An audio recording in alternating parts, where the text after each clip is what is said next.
স্বাভাৱিকভাৱে শিল ইটা আৰু লাঠিৰে আক্ৰমণ কৰিলে। এটা সময়ত আমি দেখিবলৈ পালোঁ যে মোৰ বাসগৃহত পেট্ৰল পৰ্যন্ত ঢালি দিয়া হ'ল। তো সেই সময়ত উক্ত স্থানত আমাৰ তামোলপুৰ আৰক্ষী থানাৰ অন্তৰ্গত গান্ধীবাৰী আৰক্ষী চকীৰ ভাৰপ্ৰাপ্ত বিষয়াসহ 4-5 জনীয়া আৰক্ষী দল উপস্থিত আছিল।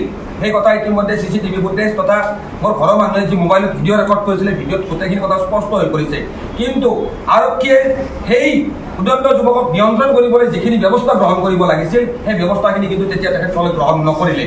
মোৰ ঘৰৰ ঠিক সন্মুখতে তামোলপুৰ জিলা ABMCৰ মুখ্য কাৰ্যালয়, সেই মবটোৰ পৰা কিছু যুৱক গৈ সেই তামোলপুৰ জিলা ABMCৰ মুখ্য কাৰ্যালয়তো আক্ৰমণ আৰম্ভ কৰিলে আৰু তামোলপুৰ জিলা ABMCৰ মুখ্য কাৰ্যালয়তো বৰ বিস্তৰভাৱে ক্ষতিসাধন কৰিলে। আনকি ABMCৰ যিখন পতাকা, সেই পতাকাখন ভাঙি পেলাই দিলে, দৰ্জা ভাঙি পেলাই, লাইট ভাঙি পেলালে। আৰু সেই সময়তে আমাৰ দাকুচি মছজিদৰ কম্পাউণ্ডত থকা কিছুমান দোকানৰ ওপৰতো দুৰ্বৃত্তসকলে আক্ৰমণ চলালে। ইতিমধ্যে CCTV ফুটেজ পাই গৈছে।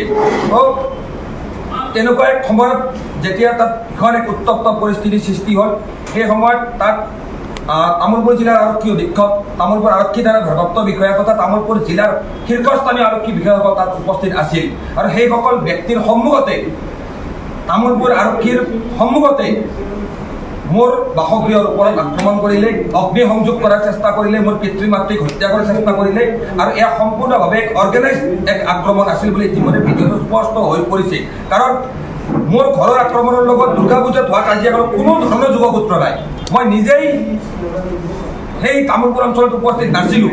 তো তেনেকুৱা এক সময়ত মোৰ পিতৃ মাতৃক আক্ৰমণ কৰাৰ চেষ্টা কৰিলে।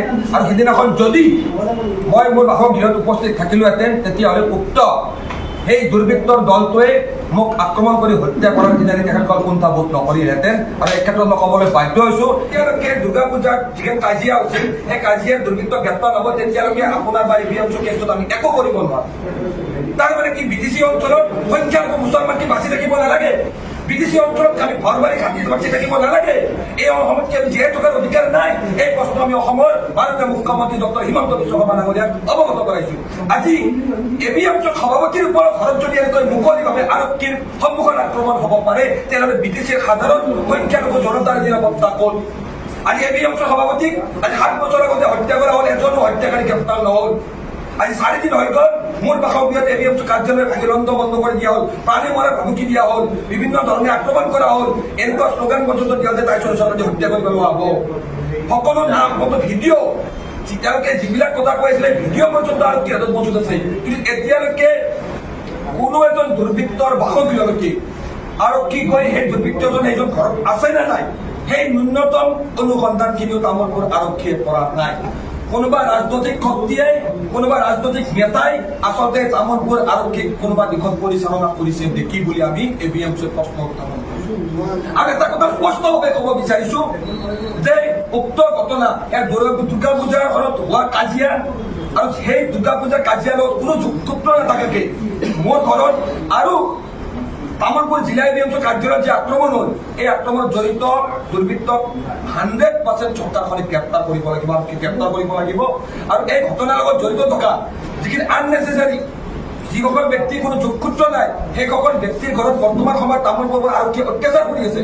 তামোলপুৰ আৰক্ষীয়ে আমাৰ ABMCৰ কেইজনমান কৰ্মীৰ বাসগৃহত প্ৰত্যেক দিনে ৰাতি নিশা গৈ সেই ABMC কৰ্মীৰ বৃদ্ধ পিতৃ মাতৃ ককায়েকক সদায় ভাবুকি দি আছে যে তহঁতে এইখিনি ল'ৰাক হাজিৰ কৰা যে নহ'লে অমুকক উঠাই লৈ যাম, তেনেকৈ উঠাই লৈ যাম। আজি ক'ত অধিকাৰ পালে তামোলপুৰ আৰক্ষীয়ে যে নিৰীহ এজন যুৱকৰ ঘৰত আৰক্ষীয়ে গৈ সেই যুৱকজনক নাপায়, সেই যুৱকজনৰ ককায়েক, সেই যুৱকজনৰ পিতৃক আৰক্ষীয়ে কিয় আটক কৰি আনিছে?